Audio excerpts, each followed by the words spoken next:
Frères et sœurs, bonjour.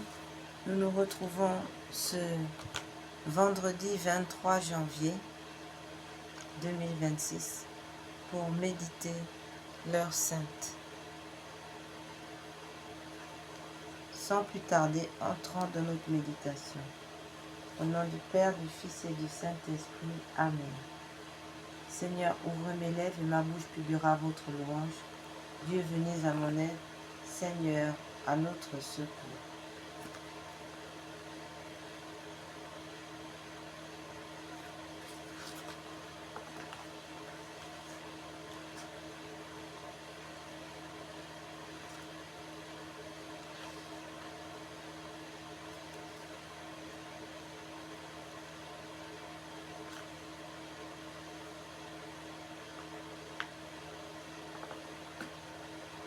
Venez, Esprit Saint, venez par le cœur immaculé de Marie, votre épouse bien-aimée. Venez, Esprit Saint, venez par le cœur immaculé de Marie, votre épouse bien-aimée. Venez, Esprit Saint, venez par le cœur immaculé de Marie, votre épouse bien-aimée. Venez, Esprit Saint, venez par le cœur immaculé de Marie, votre épouse bien-aimée.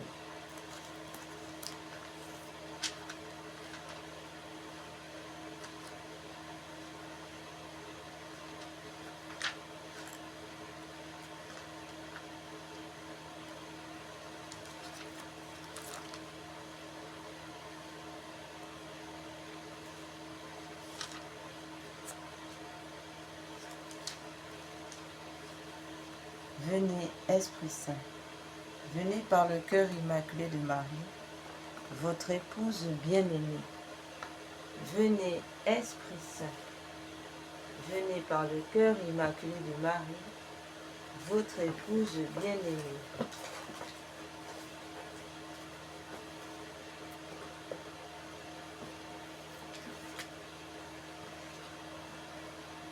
Venez, Esprit Saint,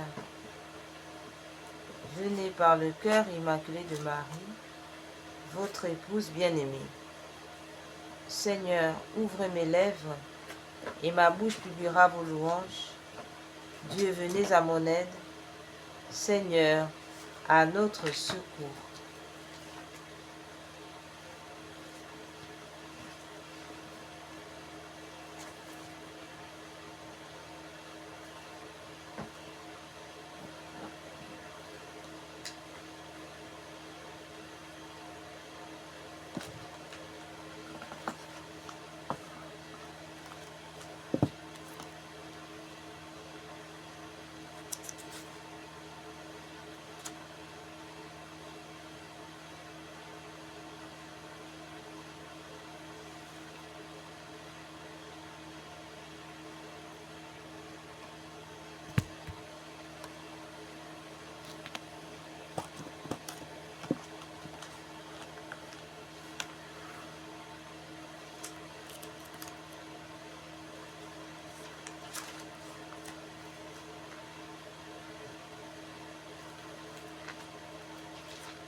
Méditation pour l'heure sainte. Premier point. Première agonie de notre Seigneur Jésus. Adoramus te Christe et benedictimus tibi, quia per sanctam agoniam et passionem redimus mundo. Nous vous adorons, ô Christ, et nous vous bénissons, parce que vous avez sauvé le monde par votre agonie et votre passion. Et progressus lucium procidit in faciem suam orans. Il s'éloigna un peu et se prosterna, la face contre terre pour prier. Matthieu 26, 39. Le moment est venu où Dieu le Père va, selon la parole du prophète, mettre sur ce Fils les iniquités de nous tous. Le Fils se dévoue volontairement pour nous, et le Père consent, pour notre salut, à poursuivre son propre Fils, à poursuivre sur son propre Fils les droits de sa justice. Il aime tant le monde qu'il livre Jésus pour nous sauver. Et non seulement il le livre, mais il le frappe lui-même à cause des iniquités de son peuple. Il fait plus encore, car pour rendre son sacrifice plus méritoire, il le lui fait accomplir dans l'infirmité de la nature humaine en lui retirant en quelque sorte sa divinité, pour laisser son âme et son corps aux prises avec les infirmités de la chair, en face des iniquités du monde et des souffrances de sa passion. Dominus voluit confere eium in infirmitate. Le Seigneur a voulu le broyer dans la faiblesse, a dit le prophète Isaïe. Puis, il le délaisse lui-même, car il ajoute encore, par la bouche de son prophète, in momento indignationis abscondi, facem meam parumper. Au jour de ma colère, je lui ai momentanément caché ma face. À genoux et le front penché jusqu'à terre, notre Seigneur Jésus souffre donc comme victime pour les péchés du monde. Mais la justice demandait pour pouvoir frapper que cette victime innocente assumât volontairement sur elle-même les iniquités à expier et qu'elle consentit à la satisfaction immense qu'il fallait offrir. C'est alors que se présentent devant lui tous les crimes de l'humanité, depuis le péché d'Adam jusqu'aux dernières iniquités qui seront commises, jusqu'à la fin du monde. Elles se présentent toutes comme pour entrer en lui, pour devenir lui-même. À mesure qu'il consent à les assumer, il se voit peu à peu chargé, revêtu de toutes les abominations de la terre, des impiétés, des blasphèmes, des sacrilèges, des injustices, les turpitudes, la sorcellerie, les messes noires, les messes rouges, les apostasies, les haines, les crimes rituels, les jalousies, les parricides. Tout cela fond sur lui et l'envahit. Bientôt, il est comme noyé dans une mer immense, dont son regard divin peut à peine sonder la profondeur et l'étendue. L'humanité en lui se revêt de tous ses crimes et sa divinité devant laquelle les anges saints eux-mêmes se voilent la face de leurs ailes veut fuir cette abominable corruption qui s'approche, qui semble l'atteindre. Son âme toute sainte tend à suivre la divinité qui s'enfuit. C'est une lutte suprême, une agonie terrible qui fait frissonner tout son corps. Une sueur abondante s'échappe de tous ses membres et coule jusqu'à terre. Maudit de son Père, sans cesser d'être son Fils, délaissé de sa divinité, sans cesser d'être Dieu. Il se tord comme un ver sous le poids de cette malédiction vengeresse, du péché qu'il assume. Ne va-t-il pas mourir dans cette agonie terrible? Et son cœur brisé, pourra-t-il supporter une aussi violente douleur? Non, un miracle de sa toute-puissance retient son âme captive dans son corps. Ce n'est que le premier pas. Il prend sur lui les iniquités de nous tous, et c'est Dieu le Père qui, pour nous sauver, les impute à son Fils. Il poursuit le péché sur celui qui ne l'avait point connu. Cependant, après une heure d'accablement, le Sauveur se relève et va vers ses apôtres. Et venit ad discipulos, suos et invenit, eios dormientes. Il vint auprès de ses disciples et les trouva endormis. Voyons ici notre divin Sauveur, tout accablé de tristesse et d'horreur, défiguré, chancelant et presque incapable de se soutenir. On dirait qu'il va voir s'il trouvera un ami qui écoute le récit de ses douleurs, une âme qui compatisse à ses tristesses. Il cherche un épanchement d'amitié. Il semble pressé d'aller trouver ce qu'il a appelé non ses serviteurs, mais ses amis. Il se hâte vers ses apôtres pour demander consolation et assistance. Son regard se porte vers eux, mais hélas, il se voit bien seul, car ils dorment tous les trois. Il les réveille, ils ont peur de lui, ils ont peine à le reconnaître. Tant sa démarche est incertaine, tant sa figure est contractée par la douleur et l'abattement. Ils ne savent trouver un mot pour le consoler. Il faut au contraire qu'il les ranime lui-même. Et après leur avoir fait un amical reproche de ceux qui n'ont pu veiller avec lui, il les quitte en leur disant encore: veillez et priez, afin que vous n'entriez point en tentation, car l'esprit est prompt, mais la chair est faible. Prière. Ô Jésus, notre adorable Sauveur, vous voilà donc chargé de toutes nos iniquités. Ce n'est plus à nous que votre Père céleste les attribue. Il vient de vous en charger, vous son Fils bien-aimé, ô amour de Dieu le Père, que vous êtes grand. Vous livrez ce bon Jésus, ce Fils chéri, vous le maudissez, en quelque sorte, vous immolez inexorablement pour des ingrats, pour des coupables, des criminels, des assassins, comme nous.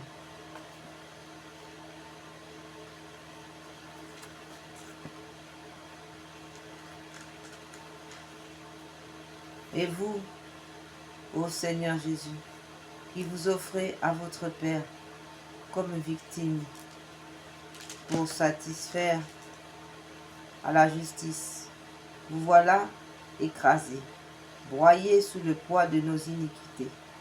Pourrions-nous rester insensibles à tant de bonté, que nos cœurs se brisent de douleur, d'avoir contribué à l'immolation de l'adorable victime, qu'il se pénètre d'une horreur bien grande pour le péché et d'une reconnaissance bien vive pour un si grand amour. Mettez, ô Seigneur Jésus, mettez ces dispositions en nos cœurs, nous vous le demandons, par les mérites de cette grande douleur que vous a causé la vue de toutes nos iniquités. Comme vos apôtres, nous nous sommes endormis, nous n'avons pas songé à votre délaissement dans le sacrement de votre amour. Pardon, ô Jésus, de notre insensibilité, pardon d'avoir été si infidèles.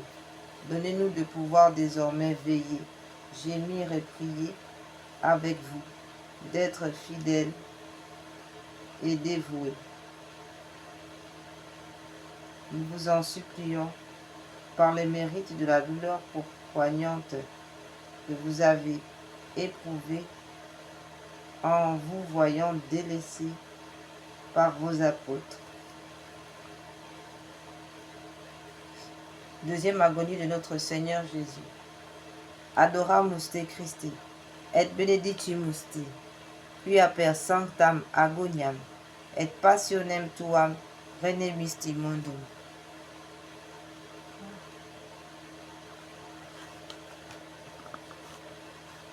Nous vous adorons, ô Christ, et nous vous bénissons, parce que vous avez sauvé le monde par votre agonie.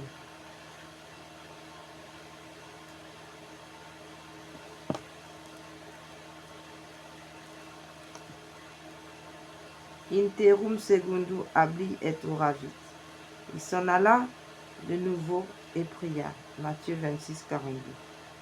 Après cet entretien, notre Seigneur Jésus retourne à sa grotte, encore tout pénétré de l'horreur des premières visions. Il est promptement saisi de frayeur à l'aspect de celle qu'il voit s'avancer maintenant. Sa nature frémit et s'épouvante. Il se prosterne encore la face contre terre et considère la beauté primitive de l'âme humaine avant le péché d'Adam et le triste état où son iniquité l'a réduite. Il voit le tort qu'elle s'est fait à elle-même et l'injure qu'elle a faite à Dieu. Il s'offre pour opérer la réconciliation. Victime pure sans tache, Il souffrira tout ce que réclame la justice divine, tout ce que demande le malheur de cette âme souillée.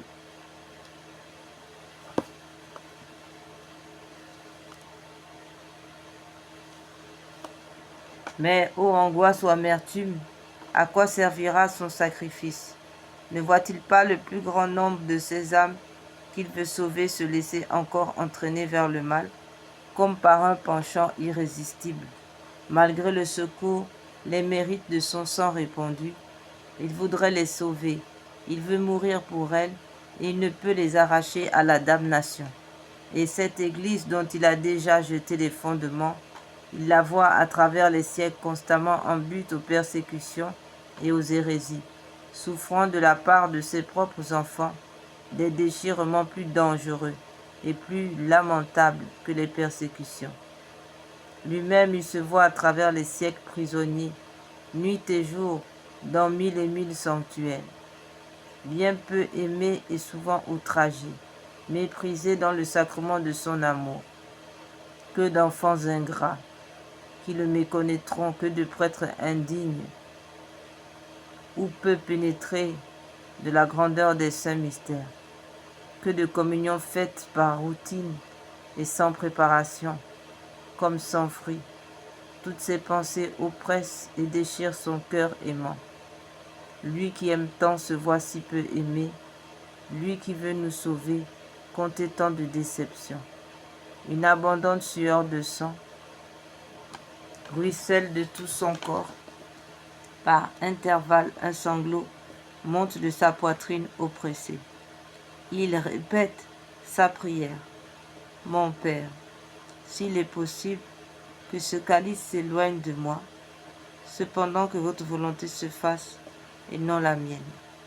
Au milieu de cette angoisse inexprimable, notre Seigneur Jésus se relève tout pâle, tout défait, semblable à un homme qui ne pourrait supporter plus longtemps la vue d'un spectacle déchirant. Il se dirige encore une fois vers ses apôtres qui, accablés par la tristesse, désolés de savoir le mettre dans un état si lamentable, cherchent le sommeil pour faire trêve à leur affliction. Les soupirs douloureux de Jésus qui s'approchent attirent leur attention, mais il est si défiguré qu'ils croient voir un fantôme. Ils se lèvent promptement pour le soutenir. Il leur parle alors de la trahison de Judas, des souffrances horribles qu'il doit endurer le lendemain. Avant de mourir et être enseveli, il leur recommande sa mère, les saintes femmes, et comme à la dernière scène, il leur dit d'être bien unis entre eux.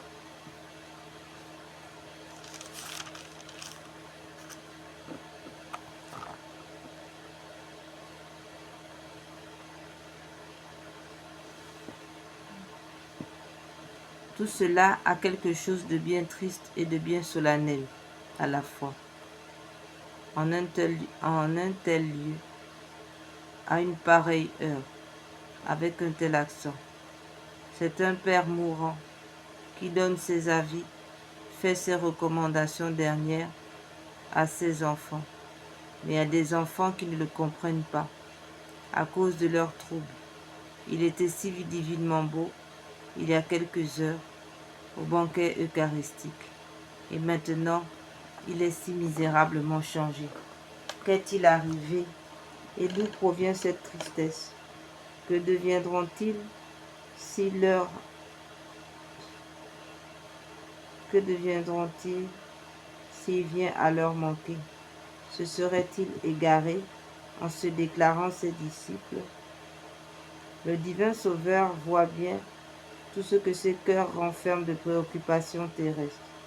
Il connaît la cause vraie de leur frayeur, de leur tristesse, et combien peu ils ont ce véritable amour, cet amour désintéressé, qui s'appuie sur la foi, la confiance entière, et qui exclut l'intérêt personnel. Mais non, il ne peut avoir à cette heure aucune consolation, et tandis que son Père se montre inexorable et lui présente le calice d'amertume, ses apôtres lui présentent l'image vivante de tant de chrétiens qui ne l'aimeront que dans la consolation et le succès, et qui se montreront effrayés, hésitants, lorsqu'il se présentera à eux sous les traits austères du devoir ou de l'épreuve.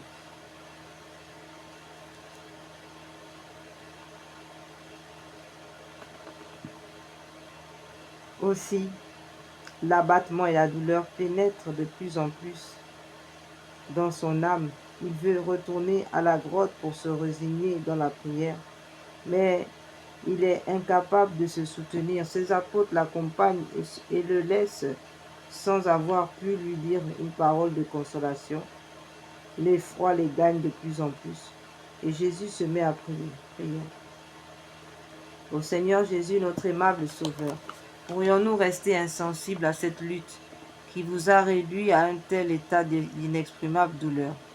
Rendez nos cœurs sensibles aux souvenirs de temps de souffrance, que nos yeux versent jour et nuit des larmes abondantes sur nos propres ingratitudes et sur celles qui vous sont si pénibles, parce qu'elles vous viennent de vos enfants privilégiés.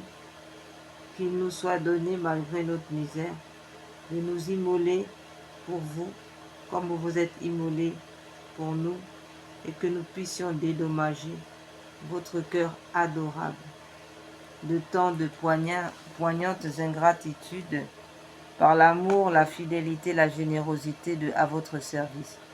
Nous vous demandons cette grâce, ô Jésus, par les mérites de cette sueur de sang que vous a causé la vue de l'ingratitude des âmes. Quelle douleur a dû vous saisir dans votre seconde visite à vos apôtres. Vous voilà encore obligés de vous retirer sans avoir pu recevoir d'eux une parole de consolation, ni leur faire comprendre votre affliction.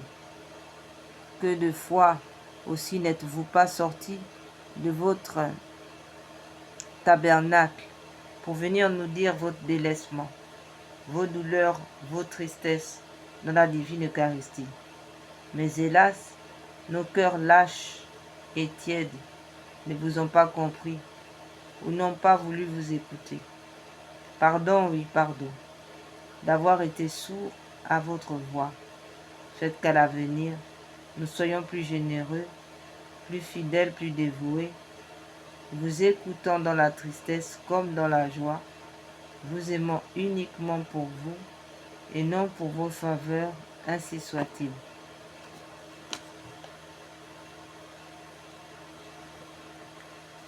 Adoramus te Christe et benedicimus tibi, quia per sanctam agoniam et passionem tuam redimisti mundum. Nous vous adorons, ô Christ, et nous vous bénissons, parce que vous avez sauvé le monde par votre agonie et votre passion. Et reclitis is iterum hablit, et oravit tertio. Les ayant laissés, il s'en alla de nouveau et pria pour la 3e fois. Matthieu 26, 44. 3e agonie. L'angoisse et l'affliction grandissent dans le cœur de notre Seigneur Jésus à mesure que le temps avance. Tout ce qu'il doit souffrir se présente en ce moment devant ses yeux et sa pensée. Il voit par avance sa passion dans toute son horreur, toutes ses souffrances, toutes ses douleurs. Depuis le baiser de Judas jusqu'à son dernier soupir, ce monde se présente, se presse, s'approche, comme si elle le saisissait déjà. Il en est effrayé, il frémit, il soupire, il lutte. Une nouvelle sueur de sang couvre son corps et coule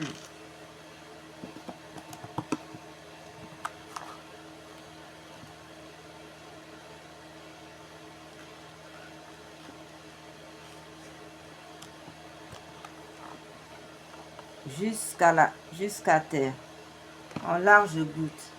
Ah, quelle lutte, quel combat entre sa nature qui fléchit et son amour pour les âmes qui périssent. Mon Père, s'écrie-t-il, s'il est possible que ce calice s'éloigne de moi. Mais ne voit-il pas de son regard divin les limbes s'ouvrir devant ses yeux et toutes les âmes qui s'y trouvent renfermées se présenter comme pour le supplier, de ne pas reculer devant le sacrifice, de ne pas les laisser plus longtemps, captives loin de Dieu, dans cette prison où elles languissent. Ne voit-il pas ensuite tous les martyrs, les confesseurs, les vierges, en un mot tous les saints, qui doivent un jour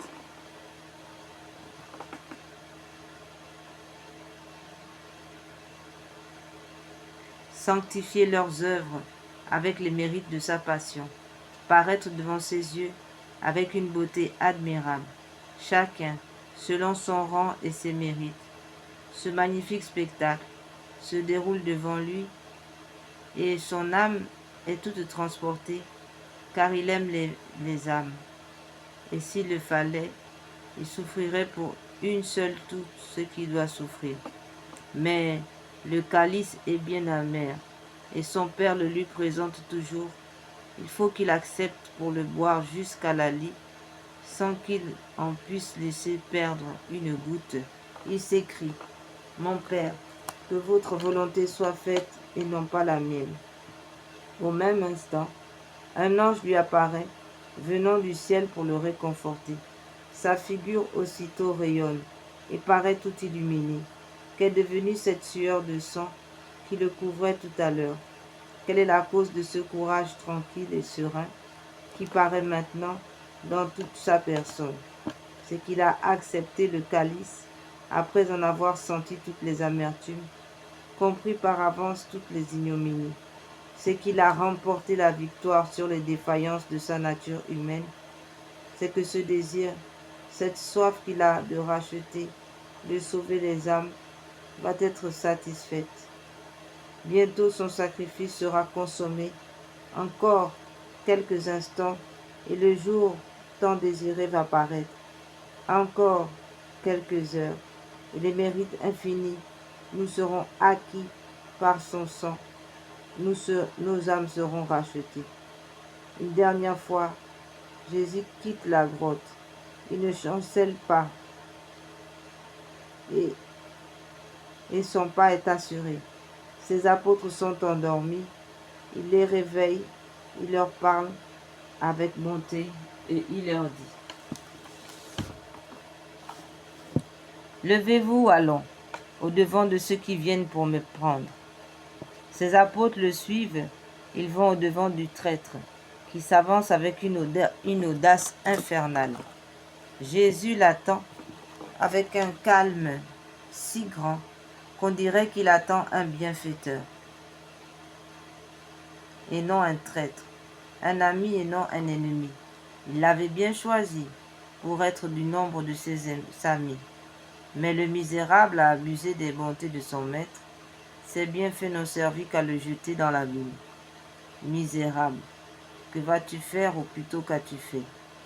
Tu as vendu ton maître et tu vas le trahir pour un baiser. Jésus est debout sur le bord du chemin.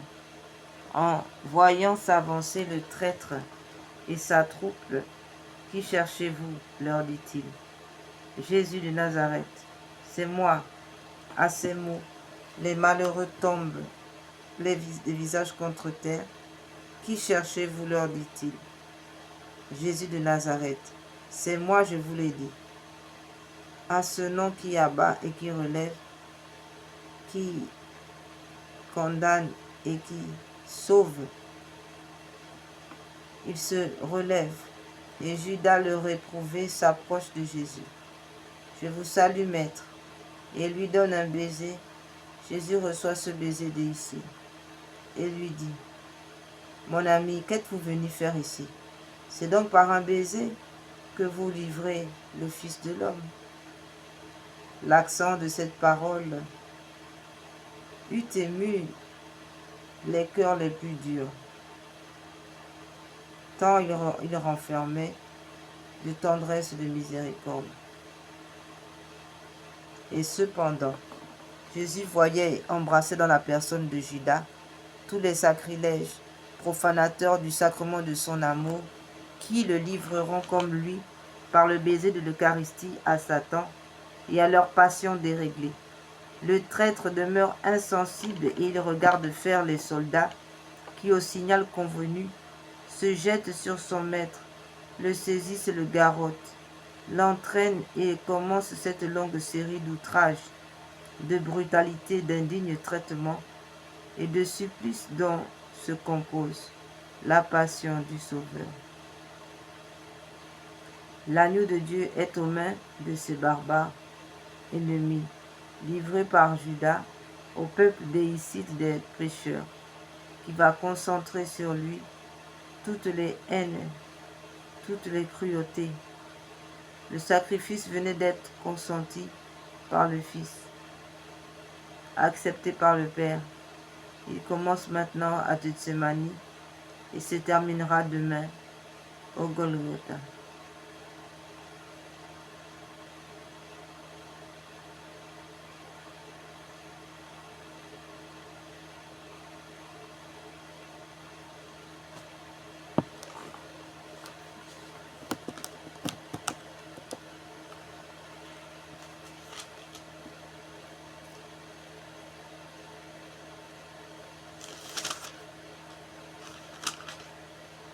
Prière.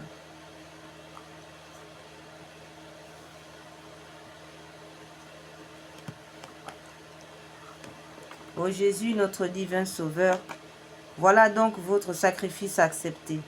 L'amour que vous avez pour nous est trop grand pour reculer devant aucune douleur. Pourrions-nous à notre tour vous refuser quelque chose? Pourrions-nous ne pas marcher à grands pas dans la voie des sacrifices? Pour consoler votre divin cœur en vous montrant en nos âmes l'efficacité de votre rédemption. Accordez-nous de suivre de près vos traces dans le chemin de l'immolation et des sacrifices, afin qu'après avoir aimé, imité et suivi sur la terre, nous ayons le bonheur de jouir éternellement avec vous des mérites que vous avez procurés en venant ici-bas, vivre, souffrir, mourir pour nous sauver. Ainsi soit-il.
La Vierge Marie est au pied de la croix et elle en ressent des douleurs. Elle s'y tient debout et elle en supporte constamment le poids. Elle y devient féconde et elle en reçoit la vertu. Voilà en peu de mots, tout le mystère de cette journée qui va commencer dans la passion du Christ. Nous ne devons pas croire que la Sainte Mère de notre Sauveur soit appelée au pied de sa croix pour y assister seulement au supplice de son Fils unique et pour y avoir le cœur déchiré par cet horrible spectacle. Il y a dans des desseins plus hauts de la providence divine sur cette mère affligée. Il nous faut entendre aujourd'hui qu'elle est conduite auprès de son Fils parce que c'est la volonté du Père éternel qu'elle soit non seulement immolée avec cette victime innocente et attachée à la croix du Sauveur avec les mêmes clous qui le percent, mais encore associée à tout le mystère qu'il a accompli par sa mort. Ô Dieu, dans la passion duquel, selon la prophétie de Siméon, un glaive de douleur transperça le très aimable cœur de la glorieuse Vierge Marie, votre mère, et notre mère, daignez nous accorder qu'en honorant ces douleurs, nous obtenions les heureux effets de votre passion. Vous qui êtes en Dieu, vivez et régnez dans les siècles des siècles. Amen. Ô Marie, mère de douleur, obtenez-nous cet amour ardent avec lequel vous avez accompagné Jésus-Christ, notre Seigneur, sur la montagne sainte, et cette fermeté que vous avez fait paraître au pied de la croix, afin que nous aussi demeurions constamment avec vous, et que rien ne puisse jamais nous en séparer. Amen. Ô Sainte Vierge Marie, c'est nous qui sommes la cause de cette affliction, et ce sont nos péchés, nos crimes qui ont transpercé votre âme en attachant Jésus-Christ à la croix. Daignez, ô Mère de miséricorde, obtenir notre pardon et nous permettre d'adorer dans vos bras votre amour crucifié. Imprimez tellement dans nos âmes les douleurs que vous avez ressenties au pied de la croix, que nous n'en perdions jamais le souvenir. Amen. Ô Sainte Mère de mon Jésus, qui avez vu et senti l'extrême désolation de votre cher Fils, assistez-moi dans le temps de la mienne. Ô Marie, ô ma tendre mère, voici votre enfant qui n'en peut plus. Voyez mes besoins et surtout mes détresses spirituelles. Ayez pitié de moi.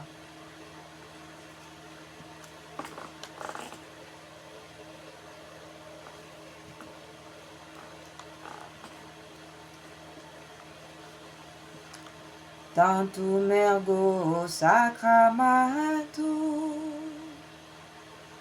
venerumus cernui en antiquum documentum novo cedaritui praeste fide supplementum sensum defectui genitori genitoruque laosa jubilatio salus honor virtutoque sine beneditio procendi abutroque compassi laudatio. Amen.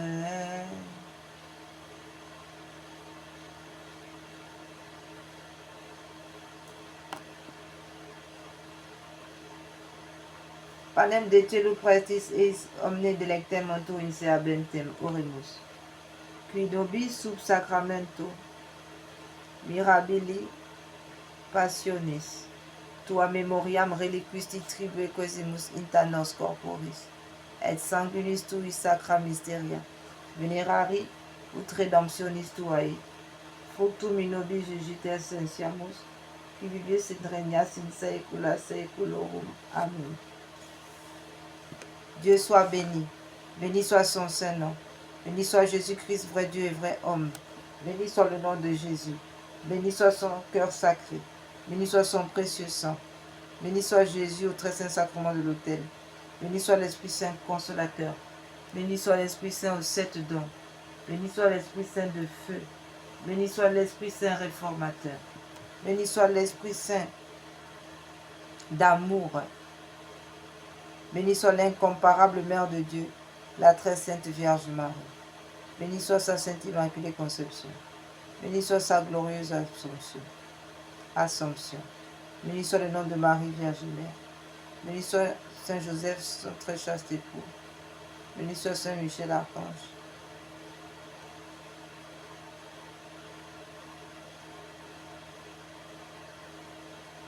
Béni soit Dieu dans ses anges et dans ses saints. Seigneur, donnez-nous des prêtres. Seigneur, donnez-nous beaucoup de saints prêtres. Seigneur, donnez-nous beaucoup de saints prêtres et de saintes vocations religieuses. Amen, ainsi soit-il. Mon Dieu, je crois, j'adore, j'espère et je vous aime. Je vous demande pardon pour ceux qui ne croient pas. qui n'adore pas, qui n'espère pas et qui ne vous aime pas. Très sainte Trinité, Père, Fils et Esprit Saint, je vous adore profondément et je vous offre le très précieux corps, sang, âme et divinité de notre Seigneur Jésus-Christ, présent dans tous les tabernacles du monde, en réparation des outrages, sacrilèges et indifférences par lesquels il est lui-même offensé, par les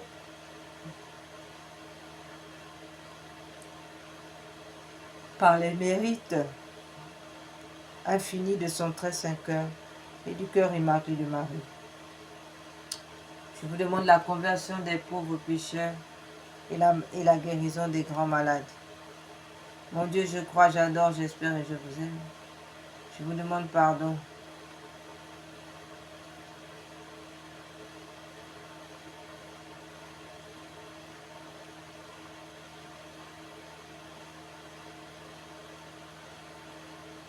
Mon Dieu, je crois, j'adore, j'espère et je vous aime. Je vous demande pardon pour ceux qui ne croient pas, qui n'adorent pas, qui n'espèrent pas et qui ne vous aiment pas. Très sainte Trinité, Père, Fils et Esprit Saint, je vous adore profondément et je vous offre le très précieux corps, sang, âme et divinité de notre Seigneur Jésus-Christ, présent dans tous les tabernacles du monde, en réparation des outrages, sacrilèges et indifférences par lesquels il est lui offensé, par le mérite infini de son très saint cœur et du cœur immaculé de Marie. Je vous demande la conversion des pauvres pécheurs et la guérison des grands malades. Mon Dieu, je crois, j'adore, j'espère et je vous aime. Je vous demande pardon pour ceux qui ne croient pas, qui n'adorent pas, qui n'espèrent pas et qui ne vous aiment pas. Très sainte Trinité, Père, Fils et Esprit Saint, je vous adore profondément et je vous offre les très précieux corps, sang, âme et divinité de notre Seigneur Jésus-Christ, présent dans tous les tabernacles du monde, en réparation des outrages, de sacrilèges et indifférences par lesquels il est lui-même offensé, par les mérites infinis de son très saint cœur et du cœur immaculé de Marie.